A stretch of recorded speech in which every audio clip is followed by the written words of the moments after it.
Well, 5 weeks since placing NCR Plus under varying quarantine restrictions, health officials say they are seeing some slowing down in transmission or a slowdown in transmission, agreeing with the latest assessment of OCTA researchers. Carolyn Bonkin will join us live. Carolyn, where are we in the number of cases this time?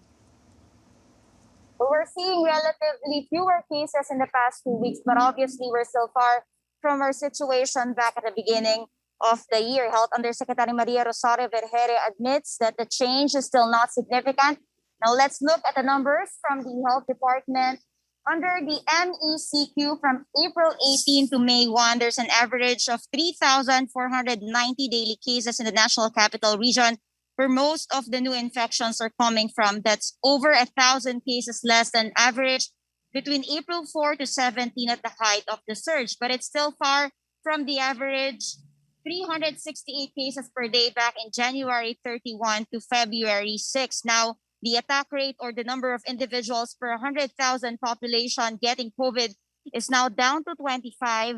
That's 34 during the first part of April. The goal is now to lower it to only 7, but believe it or not, just 3 months ago, there were only 3 cases per 100,000 people. This ADAR can still overwhelm the health system kung hindi po natin maiaayos ang ating response. Sa pagbaba ng kaso, sana may kasabay din na pag-decongest o pagbaba ng mga kaso na na-admit natin sa ospital. Nakakakita na ho tayo ng downward trend sa ating admissions. Nakakakita rin tayo ng pagluwag doon sa ating mga ospital. But these are not significant yet. Infectious diseases expert Dr. Jean Solantes says it will take weeks before the numbers would significantly go down. Yeah. Well, Carolyn, the cases in India are already reaching 400,000 a day. Was it ever discussed how we can prevent that from happening here? Infectious diseases specialist Dr. Jean Solantes says that the Philippines should strengthen its protocols in enclosed spaces to avoid the similar surge that is happening in India. Very important now is to really do active contact tracing and quarantine, because that's where most of the cases that before they are hospitalized, that is where most of the transmission are happening.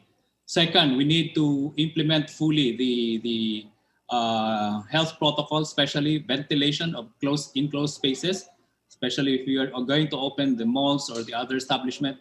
And then we need to monitor all the cases. So still contact tracing, testing, and implementation of the health protocol, including engineering controls of enclosed spaces.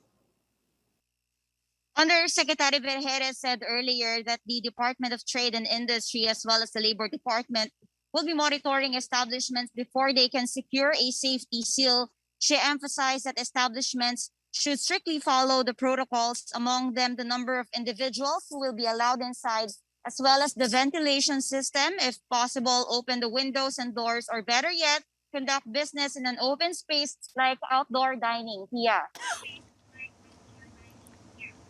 Carolyn Bonkin there reporting.